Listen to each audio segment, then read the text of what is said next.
Across the city, they already offering to settle that one for what it'll cost to put cameras in all the cars. So I think that's what we need. Okay, we need to stop being dishonest. Put cameras on the SWAT officers too. Thank you. Mr. Levert, help the council understand. Say, like Mr. Jones, Chief Jones talked about, there's an alleged incident with a resident and an officer. It's downloaded, it does its due process. Eventually, at some time, it makes its way to your department, I'm guessing. Usually not.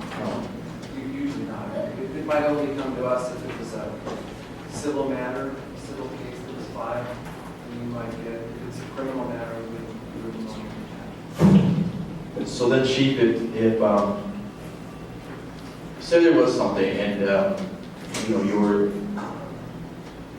your administrators, because we know that you're busy, they take a look at this footage, and they do say they did happen to find something that wasn't, everything didn't go from A to Z procedurally correct. There's definitely a disciplinary process that happens after reviewing these tapes. Is that correct? Yes, it could be anything from training, where the officer, depending on if something procedural issue, or as significant as discipline. Absolutely. Okay. Something he says struck my interest. Tell me about the detectives that go around when they're investigating cases. They probably can't wear a body cam because they're gathering information, and that information is therefore confidential. So is the questions that they're asking, is that correct, or are there some detectives wearing cameras too? So body-worn cameras are designed specifically for uniforms, but we've broached that with, for example, the code enforcement officers. There are issues with investigations because one of the other examples is confidential information, or a person not feeling comfortable giving information or intelligence, street intelligence to an officer. They will not do so if it's being recorded on a body-worn camera. Yet another example of the sensitivity and the nature of when those cameras roll or not. However, for another part in the report that goes to the Vice Mayor's question earlier is a probation or parole search. So if we've got staff who are doing those things, those staff should be outfitted with body-worn cameras. Okay, so that's a good one, because that does happen a lot, the parole and probation. Yes, so we are expanding the amount of cameras on person. And when we do the DUI safety checkpoints, there's cameras on those folks as well. Those are uniformed staff in the field, typically for a traffic division, so they are using the cameras in those circumstances. Okay. And my last question, I know we're done with body cam, but something he says I want to address.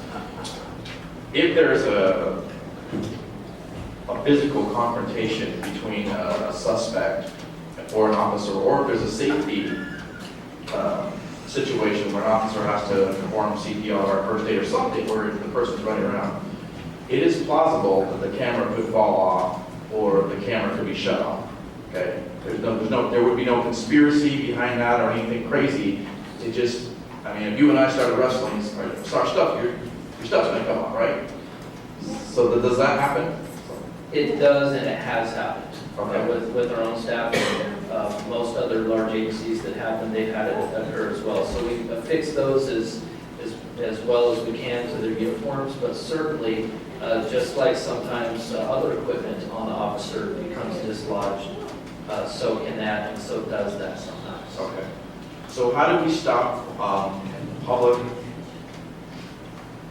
any members of the public for that matter, that are out there in Stockton that believe that we turn them on when we want to, we turn them off when we don't, we're hiding footage, we don't disclose the footage.